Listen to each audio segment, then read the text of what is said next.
You're listening to The Lightwalker's Path with Seryna Myers, the podcast that sparks real, raw, honest conversations about what it actually means to live a spiritual life. Seryna is a sacred soul mentor who guides people to tap into their heart's truth so they can live their lives with purpose, on purpose.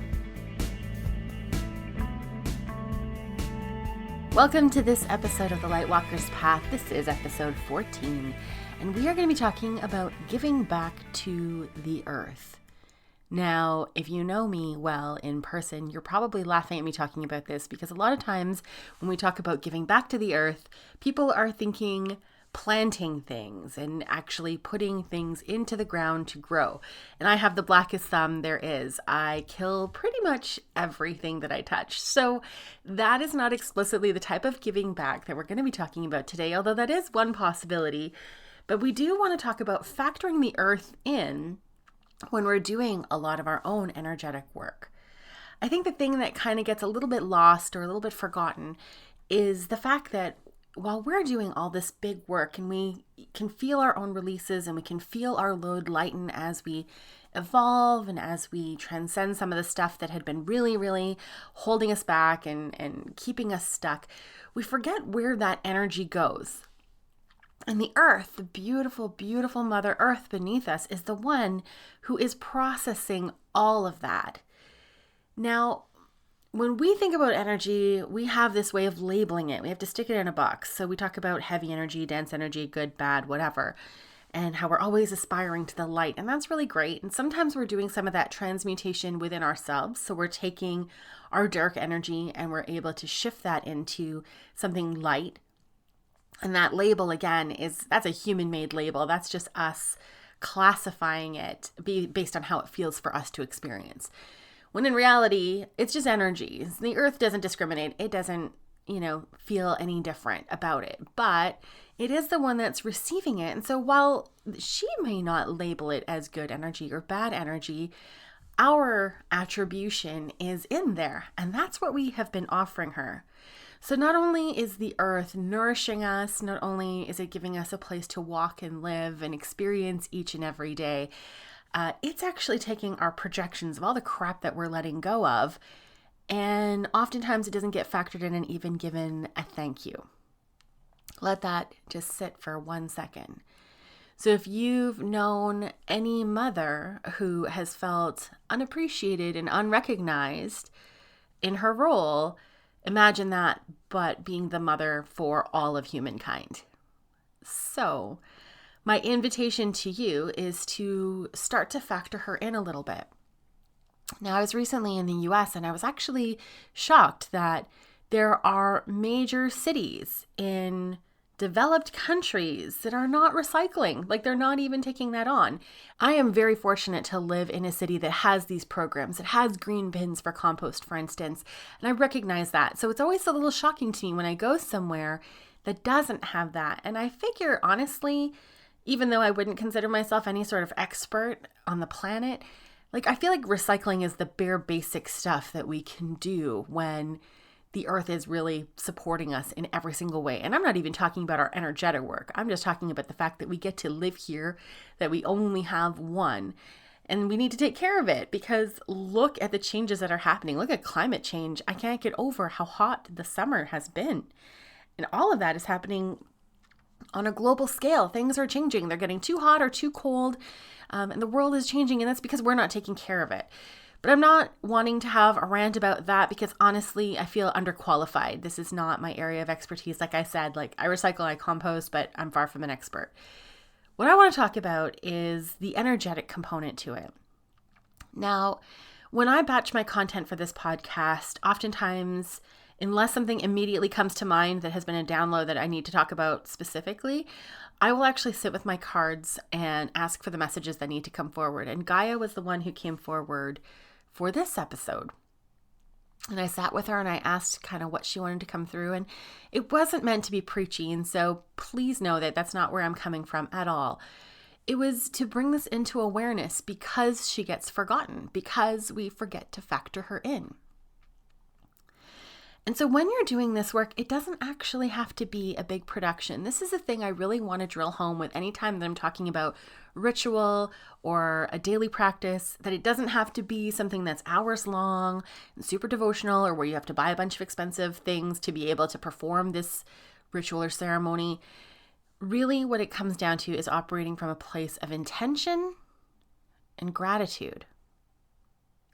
So if we're thinking about the food that we're preparing, how easy is it to just take a moment and put your hands above your plate, whether you've prepared the food or not? You can definitely do this in a restaurant as well, and just say, thank you for the beautiful food that is about to nourish my body. Gratitude. When we are doing our own energetic work, and you can take it even that step further, where you're taking that moment to thank your angels and guides who've come to support the work as you do this release and who've held the space for you, then just put your hands on the ground and thank the earth for supporting you as you do this work and for transmuting the energy that you have released into something beautiful for her. So not to get all crazy scientific here, but there is one of the laws of thermodynamics, which is that energy cannot be created or destroyed. It can only be transformed. So, when we think about the energy that we are working with, or when we're doing energy with clients, sometimes we can kind of get caught up a little bit in that healer complex where, oh, look at this beautiful work that I did. Look at the results that I achieved. And certainly a lot of the sales programming that we have wants us to celebrate those wins so that we can talk about it and help other people. But we have to remember that actually is not us. We are not creating that energy. We are just conduits. We are just facilitating it. Oftentimes, even when I'm giving talks or even recording these episodes, I have to remember I'm just the mouth, right? This isn't me. This is just coming through me a lot of the time. And so if we think about energy in that way, and we think about the work that the earth is doing on our behalf, every time we have a bad day, it is some pretty powerful stuff. If you think about pretty much every YouTube video that you'll see with a meditation that has to do about moving negative energy or releasing negative energy, so rarely do we do that transformation internally. 99% of the time, we're expecting her to do the work for us, and she does, without thanks. So what are different ways that we can incorporate her in, other than just saying thank you for this food that's about to nourish us? What sort of ways, particularly when we're in these kind of ritualistic or ceremonial spaces, can we do this? So the first thing that comes to mind for me is to do a meditation of love for the earth. Now, when I'm working with energy, I like to think of my hands as almost part of a circuit. And so the left side of us always receives, and the right side of us always gives. So if I'm thinking about something like a meditation for the earth that is specifically about sending her love, then what I would do would be to sit down in a place where I'm uninterrupted, even if it's only for 5 minutes. It doesn't have to be a long thing. And I would get super grounded and centered for myself. And then I would place my left hand on my heart and my right hand on the ground.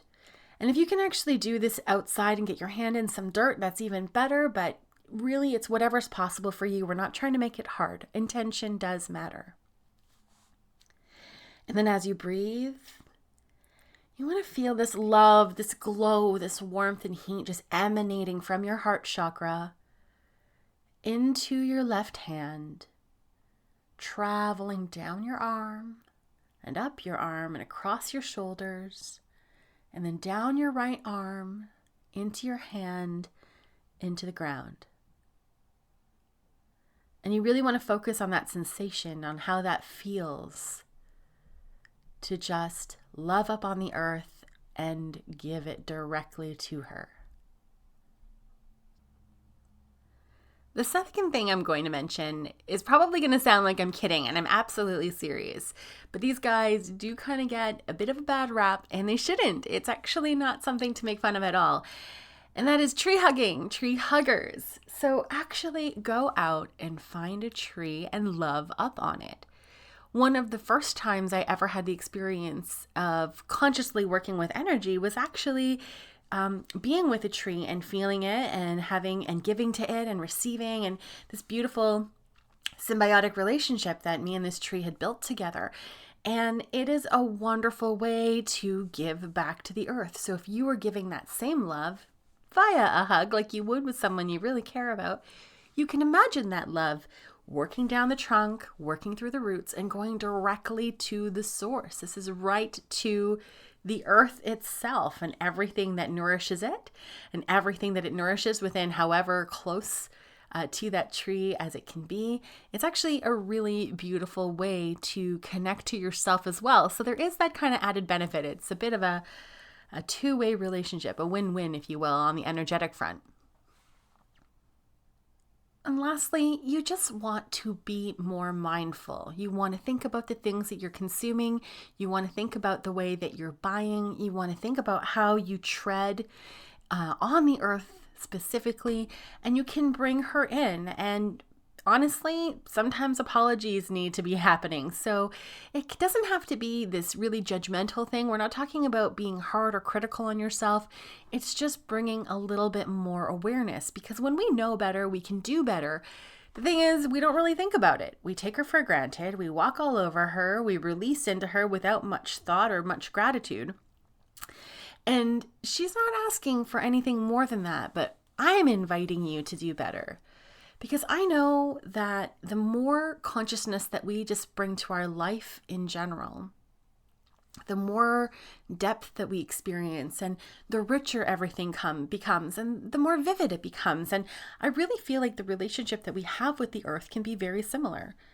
You know, if there's different places that you can find in nature that you can connect to, it doesn't even have to be often, but somewhere that for you feels like sanctuary. So some people are tree people and they need to be in the woods. I personally need to be water. Ideally, it's the ocean, but a lake or a river works really well too. Everybody needs something a little bit different, but you need to find what it is for you so that when you're in that space, it's not just about how you recharge or how you relax or feel good. It's about how you can be a little bit reverent, how you can reconnect with her, and how you can have almost like this beautiful exchange of energy so that you're giving to her and she's giving to you, and there is this beautiful exchange of gratitude and reciprocity that happens. But we do need to be more mindful. We do need to factor her in because she's the only one we've got. So that is my thought for this week. I will see you next week. And of course, as always, you are invited to join in the conversation in our Facebook community of the same name, The Lightwalker's Path, where we can talk about this and other things that are involved in spiritual living and, share the occasional meme. I hope to see you there. Talk to you next time.